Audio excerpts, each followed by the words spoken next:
And of course, another big thing is just disconnecting ourselves from the frequency of chaos and drama and negativity. And what do you think the news brings into our living rooms? It brings an entire planet, 8 billion people, the worst of the worst of the worst behavior. That's what they report. It's a fear report. It's a negative report. And they report that on the news. So I tell people, if you want to have a good life, you have to disconnect yourself from that frequency of chaos and drama and division and judgment and hatred. And you have to turn off the news.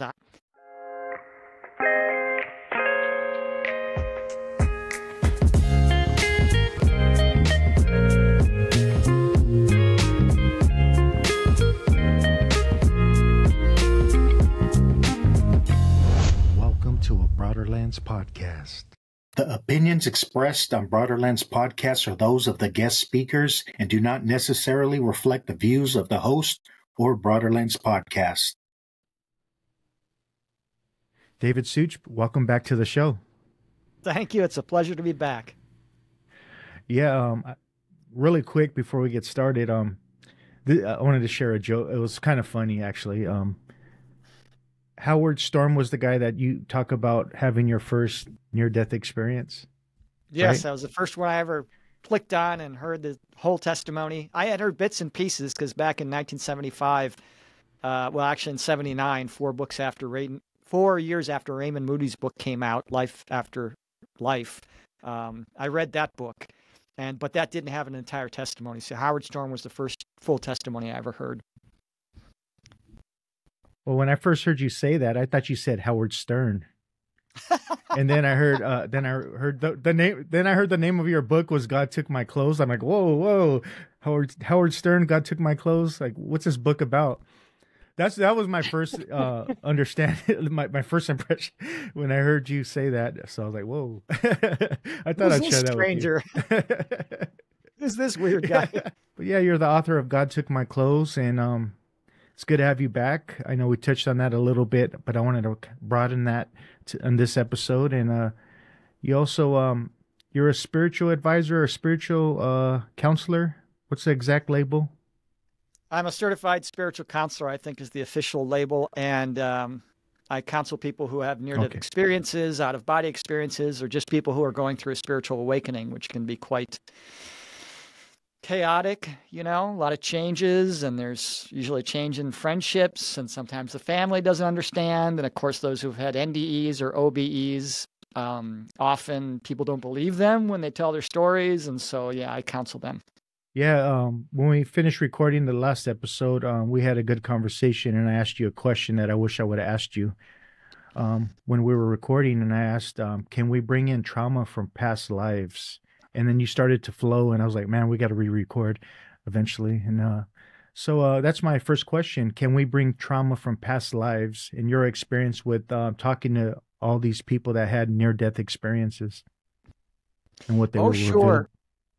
Now, I'm not an expert on some of these things that I'm going to be talking about, like the Akashic records and so forth, but there is some sort of system here on Earth, and we incarnate many times. So just like a human being enjoys experiencing a different reality by reading a good book or, watching a good movie, and you're kind of in this story, souls like to experience a different reality by incarnating into a lifetime.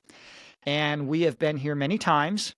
So if you're here at this time on Earth listening to this podcast right now, you've been thin and overweight and tall and short and rich and poor and homely and good looking and all sorts of different religions, and you've killed and been killed on the battlefield, and you've given birth, even if you're a man, you've had other lifetimes as a woman and raised children. And so we have all these lifetimes.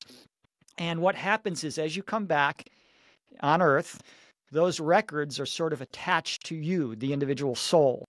And our DNA has a multi-dimensional quantum nature to it. So you'll hear scientists talk about, only 10% of the DNA is useful, and the other 90%, they call it junk DNA. Well, they don't know what they're doing quite yet in the scientific community. That other 90% is related to things like our intuition, our connection to the divine, our Akashic records, and past lives can actually get imprinted into the DNA. And so you can experience trauma in this lifetime that came from other lifetimes. So there are past life regression therapists, and what they do is very real. And so there are cases like one person had this pain in their side, on one side, and they were dealing with this their whole life and had been to many doctors and couldn't figure it out. And, they couldn't find a reason for this pain in their side.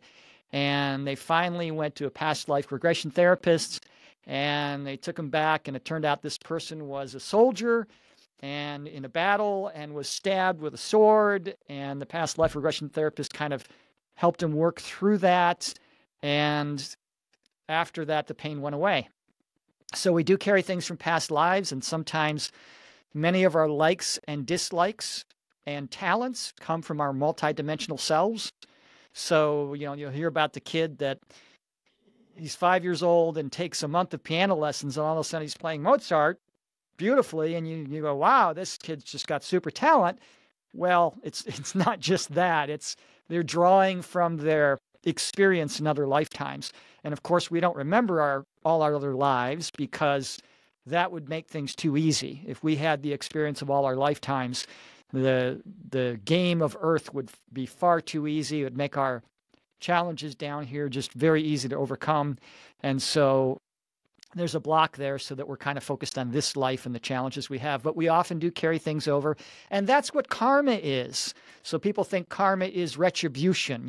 I spent a lifetime as a rich person oppressing the poor, and so now I'm going to be one of the poor people that gets oppressed by the rich person to make up for it. It's a punishment, or it's an atonement. And no, karma is a tool. So a soul decides to experience, well, what's it like to be a wealthy person to abuse the poor? And then they experience it from the other side. And by experiencing it from both sides, they grow their consciousness, they grow their ability to love unconditionally. And it's just a tool. It doesn't have to be used. One doesn't have to pay for things done in past lifetimes. That's only a tool in the toolbox, if that makes sense. Makes a lot of sense. I love talking about this topic, because a lot of times I shared it with you that I suffered from alcoholism, and I went to a 12-step community, and I got some help, and I got guidance, and it got put on the spiritual path, which I'm truly grateful for. But a lot of times in the 12-step communities, they don't talk about trauma, but science is talking about trauma, linking it up with addiction. But what you're saying, science is not talking about, which I think is fascinating, that we can bring in. I don't think you can read anywhere where, there's modern science research where so-and-so brought trauma in from his past life, but that makes a lot of sense. But I love linking the trauma with addiction, because for me, alcoholism is not so much a disease, but and I can't speak for anyone else, but me and my experience, but it's a natural attempt to escape suffering. And I needed to drink to feel okay with myself, but when you start to work on those traumas and become aware of them, and develop some kind of understanding and compassion within oneself, those traumas, those experiences start to dissolve or go away. At least for me, they still have some kind of effect, trauma effect or residue, I like to call, and with patterns. And I got to continue to watch out for them, and continue to see those things. And when I can see them clearly, how they affect me still, they lose the power, if that makes any sense. Yes. And you make a good point about trauma. You mentioned this is almost like a self-medication. So in our culture, in our worldwide society, we see somebody who's struggling with addiction, and what is the mental judgment we make? This person has failed somehow, and that is so far from the truth. A lot of times, a person more aware or sort of spiritually connected will tend to look around at the world and see the suffering, or in their own lives or past trauma or whatever causes it. And someone who's in an addiction cycle, they're really in that cycle because they don't know what else to do. I mean, there was the whole campaign back with, Ronald Reagan and his wife, just say no. And it's like, well, she didn't understand addiction. You don't just say no. When you're suffering and the only thing that makes you feel better and relieves that suffering is a drug, it's hard to just say no. When the only time you feel normal is when you take this substance to kind of feel better. You can't just go, oh, I'm not doing it. And people who are addicted are self-medicating. They're suffering physically, emotionally, mentally, one of those three or a combination, and they can't find a solution. And when they find balance in their life, when they learn to love themselves and love others, when they adjust to the harsh environment here on Earth, you can work through that trauma. The 12-step program is very good. I know that I think it's got about a 25% success rate, somewhere around there, which is really good. It's better than anything else we have in the medical community. And I would say the only thing better than that, which can be a little bit risky, are things like entheogens, so drugs that are used for spiritual experiences, iboga or ayahuasca, and for very tough addictions like cocaine or heroin or methamphetamine. That has an even higher success rate at helping people overcome addiction. And so the reason why it's so effective is because when those entheogens are taken, the person kind of works through that trauma. Iboga is a 3-day high, and I have never taken it myself, but I've heard it described, and people will kind of go through their whole lives and they'll see the reasons behind their addiction and why they're suffering. And they work through all this emotional stuff. And so they come out of it. It's not the drug that cures them. It's not the psychedelic or the entheogen that cures them. It's the working through all the trauma and understanding it and letting the emotions out and that kind of thing. I mean, that's why you feel good after a cry, right? You feel better after you cry when you're upset about something because it releases that negative energy. So there's many different ways to get over addiction. And for anybody out there who's struggling, I encourage you to do your best, because the downside of self-medicating is that almost every drug out there is a loan of good emotions, and that loan has to be paid back with interest. So, you feel down, you're down here, and so you take the drug and it lifts you up, right? I mean, people talk about marijuana, I'm getting high. Well, it's literally raising your vibration. But when the drug wears off, you go back down slightly lower than you were before. And now you got to take more of it to get up higher again, and it gets into this cycle. And so it is not a solution for, dealing with emotional issues or mental issues or even physical pain. It's generally not the best solution. Thank you. A lot of people might be saying, what spirituality have to do with addiction? And now that I think about it, when I went to the 12-step communities and learned how to do live upon spiritual principles, the 12 steps, through guidance from the fellowships, I learned how to develop different coping skills. And every spiritual principle, I like to say there's a gift called love. And when you learn how to love yourself and you learn how to love others as thyself, because we're all connected, I know you would agree. Oh, yes. And everything changes. I have different coping skills today. And when I do get stressed out, when I do experience suffering, I have tools I can use today to apply instead of taking a drink, taking a drug, and trying to escape. Because what you resist persists, right? Yeah, it's been a different maker for me. Yeah, the tools is a really important part, and that's why Narcotics Anonymous and Alcoholics Anonymous is so useful, because they give you those tools. And the 75% that fail, it's because they're not following the program. They're not using the tools. They give up and they go back to the drug because it's easier. It's anything worth having is difficult. It was difficult for me to go through college. It was a very stressful time, no money, and you got all this homework that you got to do. And it's stressful learning talent for a new career. It's for somebody who's never been married. It can be stressful when you first get married. Anything worth having often is hard work to get, but it's worth the work. Mm. Did you know the co-founders of Alcoholics Anonymous were into spiritualism? And Bill spent some time using LSD, and he thought, it can help our addictions. I did not know that. We're finding this out.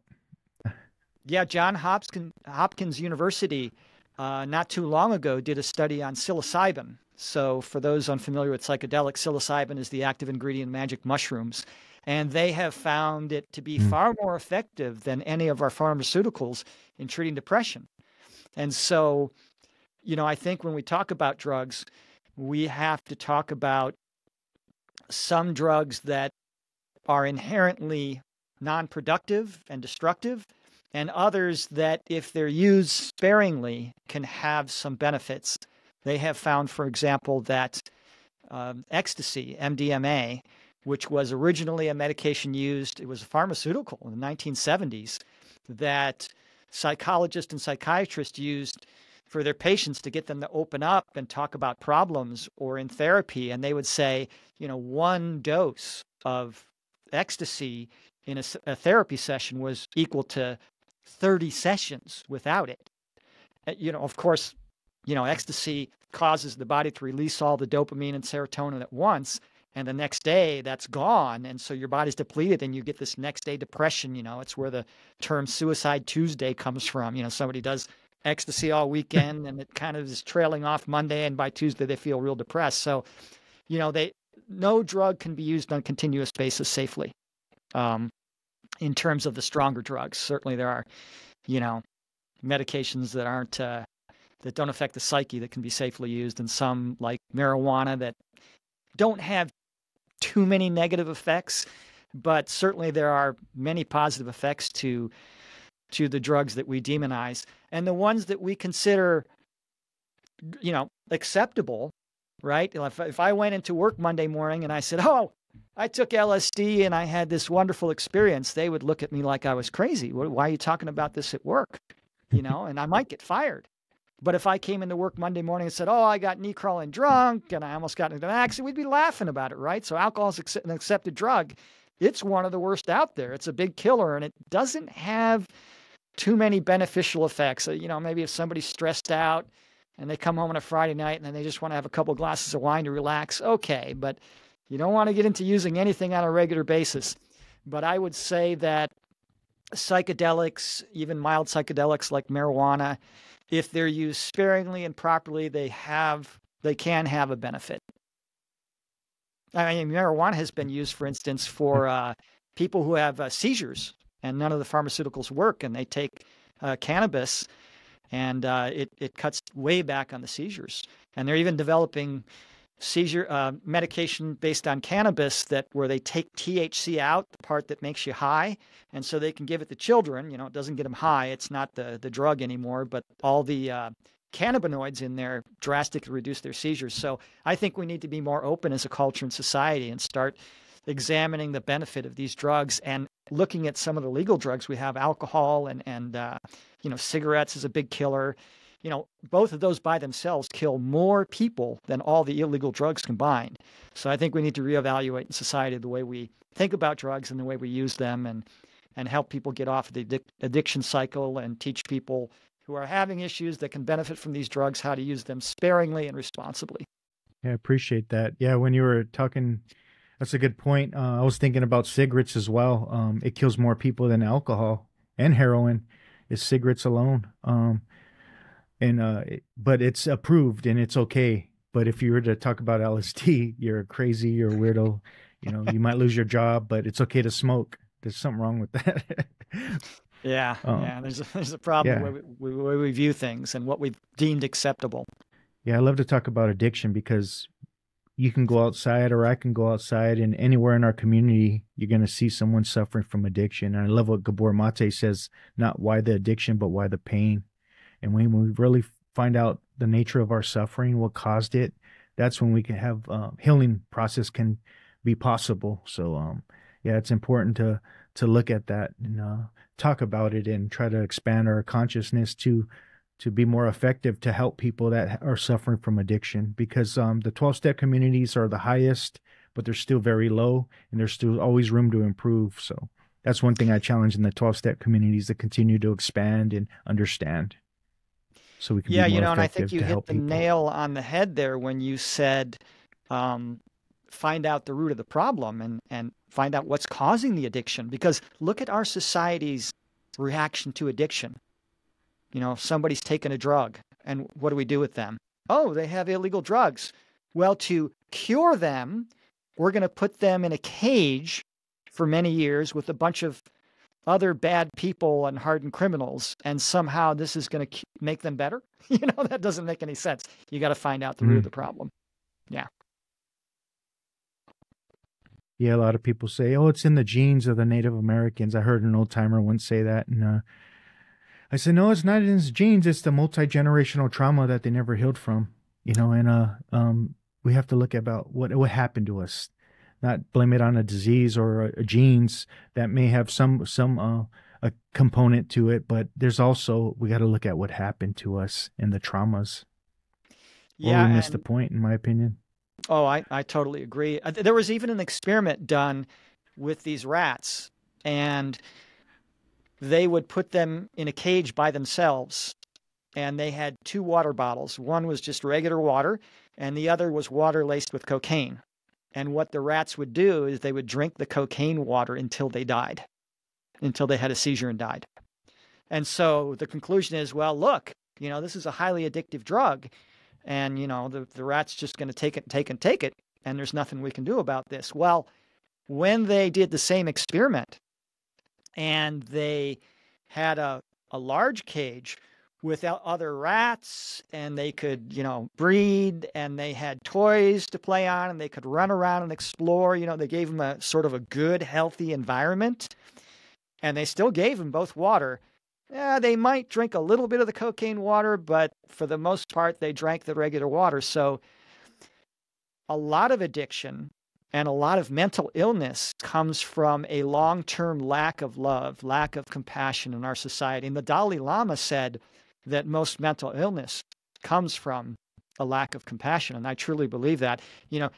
Children from happy, healthy, balanced homes where they're given a good balance between loving discipline and guidance, and they're cherished, and they're treated kindly and gently, and they're not abused in any way, they generally don't grow up as drug addicts. There's usually some reason, some sort of dysfunction or abuse, whether it's physical, psychological, sexual, or whatever. There's generally some kind of abuse or mistreatment that can trigger a person to get into an addiction cycle. And so we're not going to fix it by putting them in cages or just telling them to just say no. We've got to find the root of the problem.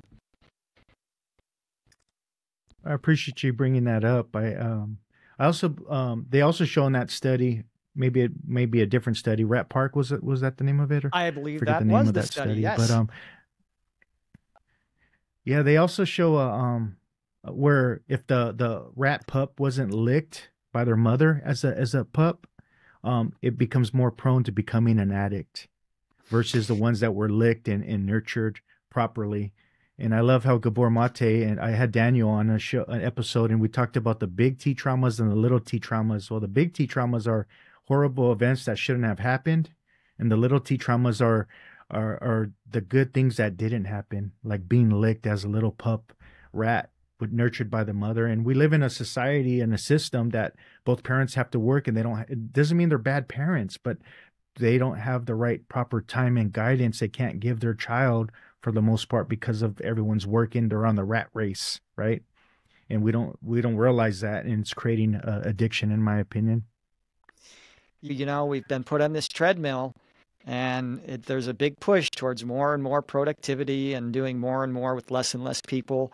And people are stressed out, and many people aren't in the situation where a parent can stay at home to take care of the kids. And I think that's so important to have a society where, there is at least one parent kind of taking care of the kids at all time. I mean, you can leave it up to a daycare center, but that's a business. They don't have the best interests of a parent in mind, as good as some of these daycare centers are, and as great as they treat the children. You can have a great daycare center that's really, really good and gentle with the kids, and keeps everything in line.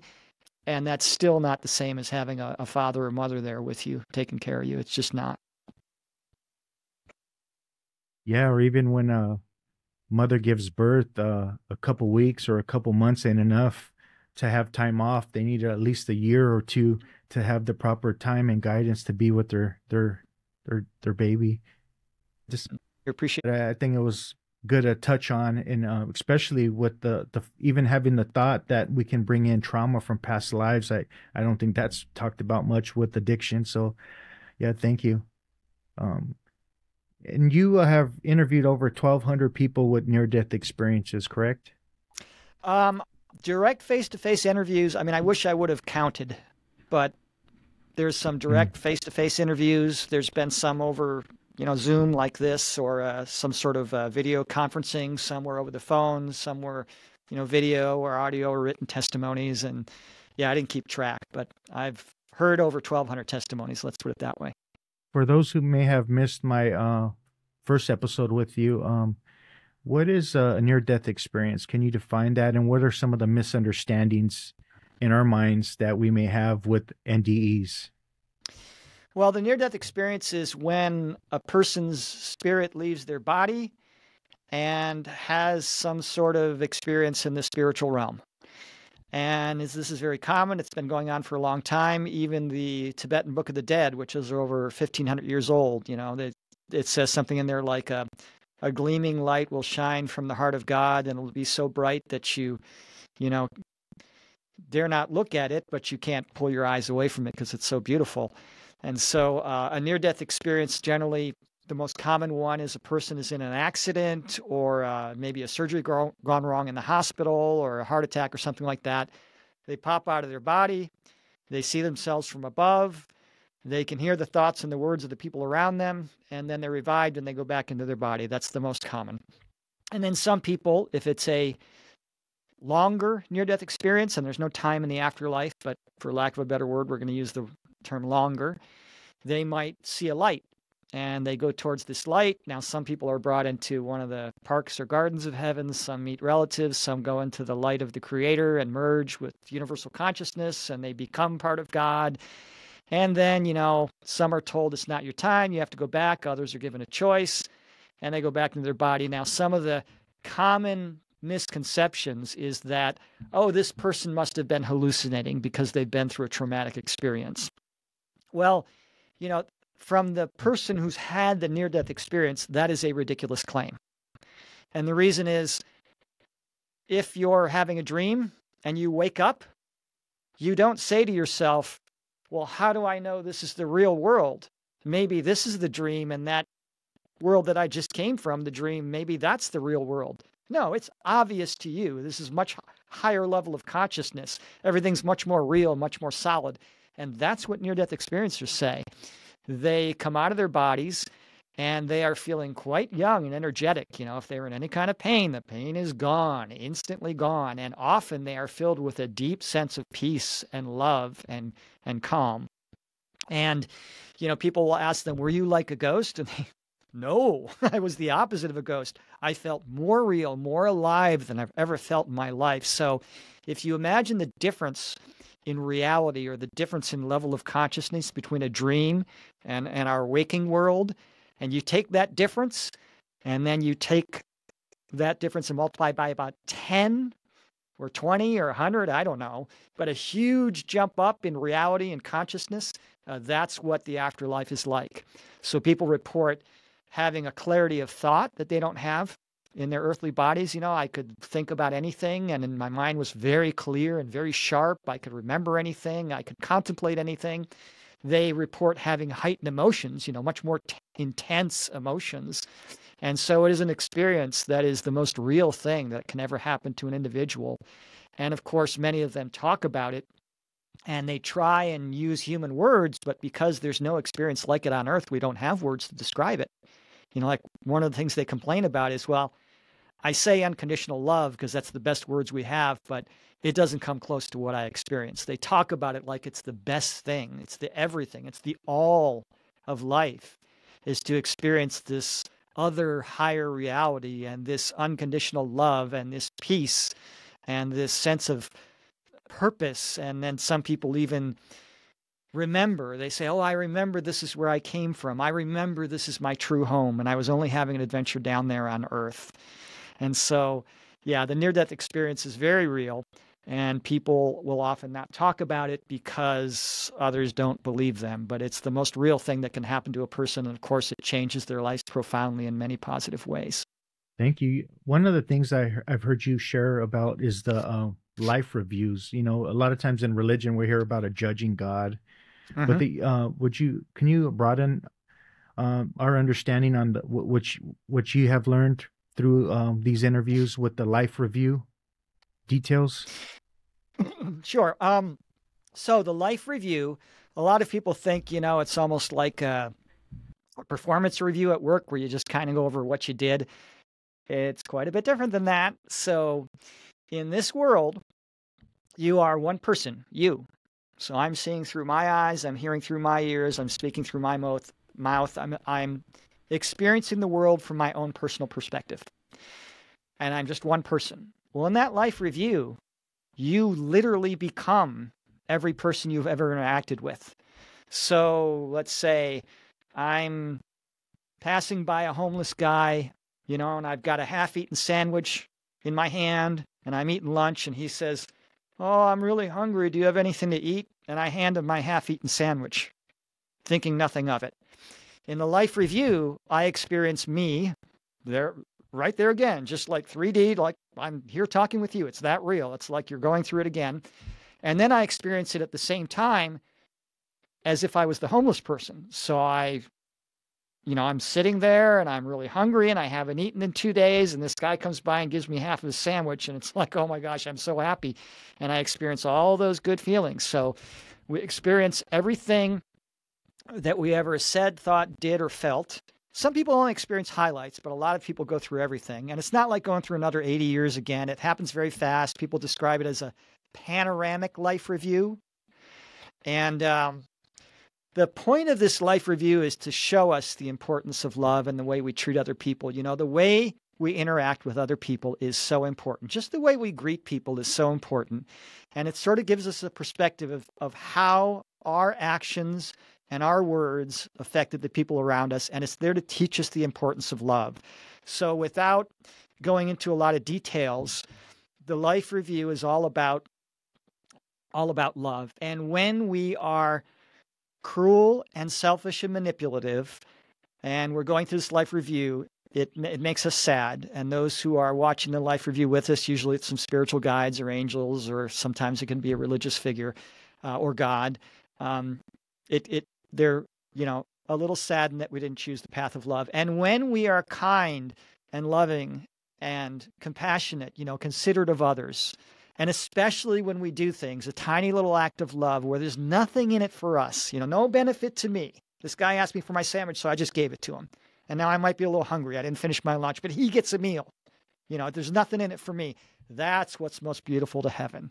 So every kind word we speak, every gentle act, every compassionate deed becomes not only a pillar of beauty in this life, but in the one to come. And every time we choose the path of love, that's what contributes to the creation process. So they're just trying to show us through this life review the importance of the ultimate, unconditional, endless love of our Creator. And that's what it's all about. It's about growing consciousness and growing love. Oh, thank you. It brought me to a moment where I remember having a flat tire, and I had a slow leak, right? So I pull over to the gas station, and I'm pissed off, complaining, probably cussing in my mind. I don't remember, but I wasn't in a good mood, and I fix a flat, and I start to fill up my tire, and some guy comes asking me for some money, and I turn around and I look at him, and it was almost like I seen the eyes of God, and there was like some weird moment where it just changed me, and I'm not saying I'm like that. That happens all the time for me, but that happened that one particular time. I grabbed a few dollars. I think when I turned around, I remember I reaching for my pocket and I had a couple dollars in my pocket and I gave it to him. And when I gave it to him, that's when I seen it was as if I looked at that through the eyes of God. And I remember that moment. It was profound. It was a profound moment. Now I wish that happened to me more often after that, but it didn't. But I remember that one particular time. I wonder if I would see that in my life review. Oh, absolutely. So it just got me thinking about that. Yeah. Yeah. And of course, some people who are pretty nasty people, they might have a really hard time in their life review at parts of it. And there are others. There was one man who had his first near-death experience, and he was a sharpshooter. He was a killer in the Army. And his first life review was difficult. Then he had a second near-death experience, of course. The second near-death experience included what he did after his first NDE. And he had become a hospice nurse. And he was helping all these elderly people at the end of life and being kind to them and, talking to them and doing his best to be gentle and help them out and make them comfortable in these difficult times. And he said that part of his life review was like emotional fireworks. And sometimes you may think nothing of, a kind word or a nice gesture that you make towards another person. You think nothing of it in your life review. You find out how much it affected them. And there's something called the ripple effect that you get to see in your life review. Like if I yell at somebody and then that puts them in a bad mood and then they go home and they're in a worse mood and they treat their family worse, we feel that. And the other thing, the other way, we feel that too. Somebody's in a bad mood and, you might give a friend an encouraging word or do something nice for a stranger who's having a really bad day, thinking nothing of it. And that's what kind of turns their day around. And then they go out and they're nicer to other people. And all those other people they were nicer to are in a little bit better mood because this person was nice to me. And we see the ripple effect of our actions. And that's why, I've heard from near-death experiencers things that sound crazy, but I believe they're true. Like, one person living in unconditional love is more powerful than millions living in fear. One little act of kindness, the millions receive the vibration of that little act of kindness because of this ripple effect in our common connection. So the life review teaches us just how important it is to be mindful of the way we treat others. Well, yeah, I think that's an important topic to talk about because you don't hear that on mainstream media. You won't hear that on the news, how much our behaviors, our thoughts, our words, our actions, affect the world on a daily basis. It's a ripple effect. And I think we forget about that. So I thank you for sharing that. Another question I would like to ask is, can you give us an example of one of your favorite experiences with the NDE? Does anything come up with you or so we can have a better understanding? Well, there are. How it has changed their life. Okay. So yeah, there's lots of, every NDE, when a person has an NDE, even the negative ones, they come back transformed. They come back less materialistic, more altruistic, whatever was in the front seat and their main priority in life before, whether it was career or accomplishments or a job or money or, a relationship or whatever, that generally tends to take a back seat and their main goal in life becomes loving relationships and making a contribution to humanity. And so I would have to say some of my favorite stories are the very first one I heard, Howard Storm. He was this kind of militant atheist, and he was one of these guys. There's one in every big group, a church or a business or a government, who's slamming their fist and yelling and, intimidating other people. He was one of these guys. And he came back just a gentle teddy bear, loving man. He gave up his career in art and became a pastor in the United Church of Christ. There was another guy who was a billionaire, and he came back from his near-death experience and said, well, I'm not interested in making more money. I got more money than I can use for the rest of my life. And he became a certified marriage and family counselor. And of course, he had been ruthless in his business negotiations. As a billionaire, he had been really ruthless, and he called up a lot of his business contacts. And, they'd answer the phone thinking, oh boy, it's Gordon calling me. What am I going to do now? He's getting ready for the hit. And he'd say to him, hey, listen, I didn't treat you very well. I wasn't very loving and kind to you. And I took advantage of you, or I didn't give you your fair share, this kind of thing. And I just wanted to apologize and ask for your forgiveness. These guys, yeah, it's totally transformed him. So I love the NDEs where the person comes back transformed. I think it was Angie Fenimore, I want to say, she just had this miserable life, abused as a child, an abusive relationship, in a marriage, and she killed herself. And, they kind of told her, well, we don't want you taking your own life. Please don't do that. Life is sacred. And they sent her back. And of course, it completely changed her life. She came back and became a happy, healthy, balanced individual. And so it always just transforms people's lives. And even those who just listen to near-death experiences, or people who study spirituality or involved in spiritual practices, they take on these same attributes and they go through these same changes. Probably not to the intensity that near-death experiencers do, but some do, depending on their level of work and how much progress they make. So yeah, they transform the lives of the people who experience them, and the lives of the people who believe their stories are changed profoundly. My life was changed profoundly, and I'm grateful to all those who freely shared their testimonies with me. Yeah, thank you. Are they ever shown what we must do to make this world a better place, to live more in harmony with one another? Do they ever talk about that? Oh, yeah. Yeah. And it's real easy and it's real difficult. In a way, it's kind of both. So unconditional love is so easy that even a child can do it. And they do. And really, it comes down to becoming kinder, gentler versions of ourselves.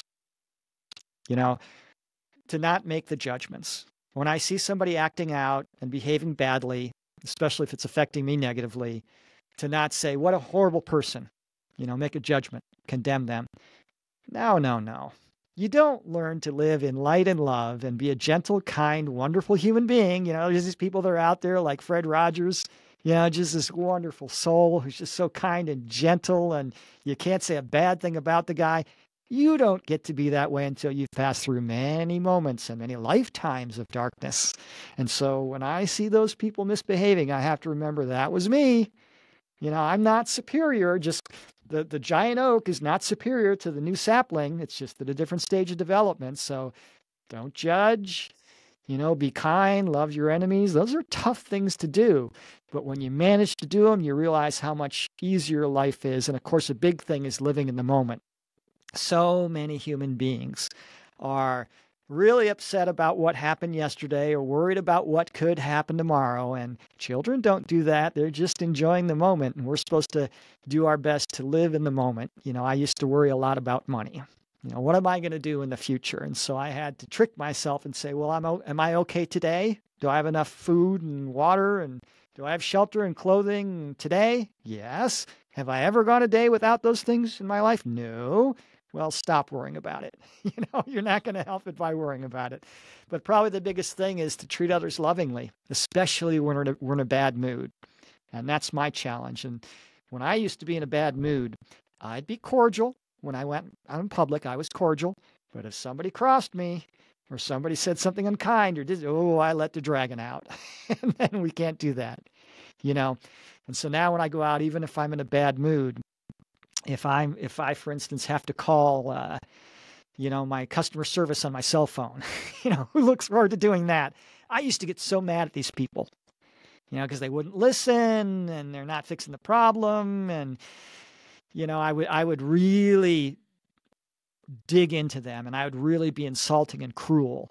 And now if I think that could happen, I'll tell them first thing. I'll say, you know what? I'm in a really bad mood today. So if I lose my temper with you, please don't take it personally. It has nothing to do with you, And we got to use little tips and tricks and whatever little method you can use. You talked about the 12-step programs and the coping mechanism. It's the same thing when you're going through life. What coping mechanism can I use to be kind and gentle and compassionate to the people around me, especially when I'm in a bad mood? And of course, another big thing is just disconnecting ourselves from the frequency of chaos and drama and negativity. And what do you think the news brings into our living rooms? It brings an entire planet, 8 billion people, the worst of the worst of the worst behavior. That's what they report. It's a fear report. It's a negative report. And they report that on the news. So I tell people, if you want to have a good life, you have to disconnect yourself from that frequency of chaos and drama and division and judgment and hatred. And you have to turn off the news. I don't know. I don't need to know what's going on in the rest of the world. I don't watch the news. It was 2 months into the war with Russia and Ukraine before I even heard about it. I can't do anything about that. There's no point in me focusing on that drama. There's an equal amount of good and bad things going on in the world. And our level of happiness is often tied very strongly to what we focus on. I recall when I was first going through my spiritual awakening and learning these little tips and tricks in life and how to have a better life and how to react to things differently. I was leaving my friend's house and it was raining and I had a bunch of stuff in my hands and my laptop was one of them. And I kind of set it on the tire underneath the wheel well of my SUV so it wouldn't get wet as I was loading the other things in the trunk. And my friend came out and started talking to me and we talked for 45 minutes and he went inside. I closed the trunk and took off and I ran over my laptop. Now, I was about ready to get real upset about it. And I thought to myself, well, it's a couple years old. I didn't really need a new laptop, nor could I afford one at the moment. But hey, this is an excuse. I've got to have a laptop. So I guess I'm getting a new, nice laptop. And I kind of smiled about it and said, all right, well, I won't make that mistake again. But, it doesn't help once the deed is done to get angry. And so just learning to let things go has been tremendously helpful. And probably the biggest thing that's helpful in having a good life and the lessons that we get from these near-death experiencers is to just understand that no matter how bad things get on this planet and no matter how difficult a person's life is, it's just like a nightmare. You're having a bad dream, all this horrible stuff is happening, and bang, you wake up and you go, oh, thank God it was only a dream. I was in my bed and safe the whole time. None of that stuff that happened in the nightmare really mattered. Well, these lives are really important down here. It's very important we extend these lives and as long as we can because we're a critical part of the growth of creation by what we're doing down here. But that being said, someday this life is going to be over and you're going to wake up and you're going to be out of your body and you're going to be in your spiritual body and you're going to feel young and healthy and alive and happy and joyful and all the crap that went on down here. It's not going to matter other than the fact that because you went through all the crap, you are now a better version of yourself and your consciousness and your unconditional love has grown tremendously. When you have a physical life, that's a huge jump in consciousness, huge learning experience. So many people want to come down to earth. So many souls want to come here. For every 100 souls that's qualified to come to this difficult planet, you got to be the best of the best just to qualify. There's only a body for one. But that's how good it is. And the common thing is you get done with this life and you get up to heaven and you look back at your earthly life and you say, oh, geez, what a nightmare that was. I suffered so much. I went through so much trauma and pain. But wow, it was an amazing experience as well. I learned so much. And there was a lot of times where I had a great time. And you look at it and you go, even though that was really tough, I learned so much. After a long rest, I got to go back there and do it again.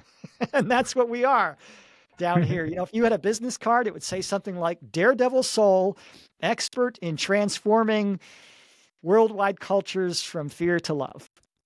And that's why we're honored in heaven. We are considered the courageous ones because we come down here and we do the hard work so that the love of heaven can exist. And we are honored in heaven for the job that we do. And it's really important. So if you're here and you're going through a difficult time, it may seem like you're failing, but you're not. It's our most difficult, challenging moments when we're growing the most. So every human being really is playing out an elegant success story. I appreciate you bringing up, appreciate all of it. But I've been telling my grandma for the longest, stop watching the news so much. That's an addiction itself. And it all it's doing is giving us fear, anger, separation. It's providing conscious separation and it's breaking our immune system. Yes, because it's keeping us in that lower vibration and people don't realize it. And that's an addiction, just constantly needing to watch the news and believing everything it's being told on there. I wonder if any of your NDEs were shown, like these, is there an evil force? Is there something controlling us, like the media that's putting out these negative vibes, these negative images, or they ever talk about anything negative, like an evil force? Well, have you ever came across that? Yeah, there's the conspiracy theories about, there's this Illuminati or whatever that's controlling things. Really, it's a bunch of wealthy individuals and families, probably about 2,500 very wealthy families, and they kind of see themselves as the pharaohs of old, like we're kind of like the gods and the rest of you are the minions, and we're destined and born to rule. And they have this sickness because they have this need to control others and to be on top of the pyramid. And it's really all about fear, about survival. If I'm the king, well, I'm going to survive. If I'm a peasant, well, maybe I won't. And so, yes, there is a worldwide, let's call them globalists, and they have a vision for the future. And that vision for the future is we're going to have the wealthy on top, the super wealthy, and the ones who are smarter than the rest of us. They think they are. And they're going to control things because the rest of us are too stupid to know what's right and what's wrong. And the way the world's actually going to go is it's going to go the opposite direction. In the future, there's going to be community rule. Politicians will be the ones who are the best negotiators and compromisers and mediators, and who have the best interest of the people in mind. Right now, it doesn't take a genius to look around at the world and see that everything's broken. And the old systems that used to serve us, government and corporations and finance, they are all broken, and they are all riddled with greed. And many of our politicians, not all, but many of the leaders, not just politicians, but leaders of corporations and so forth, there are many good ones, but many of them are arrogant, narcissistic, and ignorant beyond comprehension. And it's going to take a while for us to mature. And these globalists who are getting more and more brazen with their acts of control and manipulation, and yes, the news is part of that, they're going to get more aggressive because they're losing control, and they know they're losing control, and they're freaking out. And they don't realize that what's going to happen is their consciousness is going to get dragged up with the rest of the world as humanity awakens. And it's just going to be like I was when I was a little kid, and my mom tried to feed me chocolate pudding the first time. I looked at it and I said to myself, well, I know what that looks like. It looks like excrement, from some animal that has the runs. I'm not putting that in my mouth. No, I don't want this. And my mom gets it in my mouth. Oh my gosh, this is good. And that's what the globalists are eventually going to experience. I need to be in charge. I need to be controlling everybody. Oh, I'm part of this loving community. I don't have to be in control. I can just relax. And things are going to be so much better. And that's coming. But it's going to be probably 50 or 100 years before we are moving well on our way in that direction. And so I would tell people, as you see the chaos in the world, just say, this is the negative stuff working itself out. It's coming to the surface, and then we're going to change it. So we've got a bright future. There's a new world of love coming. We're not going to destroy ourselves. And the globalists are not going to win. Yeah, thank you. Yeah, I always tell people, Marianne Williamson has a beautiful book, regardless of whatever you want to call yourself. It's called A Politics of Love. And it really helps us look at things being heart-centered. It's a beautiful book, really is. The Politics you mentioned of Love, in your book how the Bible, yeah, and you mentioned in your book how the Bible mentions love over 500 times, I believe. And I appreciate it. It goes back to love, and I think that's the real sin. And I don't really believe in sin, but when we miss the mark, which some say maybe what sin meant originally when the archer missed its target, when we miss the mark of love, we create suffering for ourselves. And when we forget that we're connected, we're all connected. And that's why I loved how you talked about the ripple effect, and the behaviors and our words and our decisions affect everyone. Maybe we can be a little bit more mindful, a little bit more loving, more cautious with how we react and live in today's world. So thank you for that. Appreciate it. Yeah, absolutely. And we don't have to fight the darkness. There's people who are going around trying to blow the whistle. Look at these evil things that all these people are doing. They're right. But you know what? Doesn't help to focus on it. Does not help world peace. If you want to fight the darkness, you don't have to battle them. All you got to do is shine your own light. Be the best version of yourself you can be. And that ripples out. The world's going to get changed by one act of compassion at a time, not by some big event or some new leader who's going to do things right.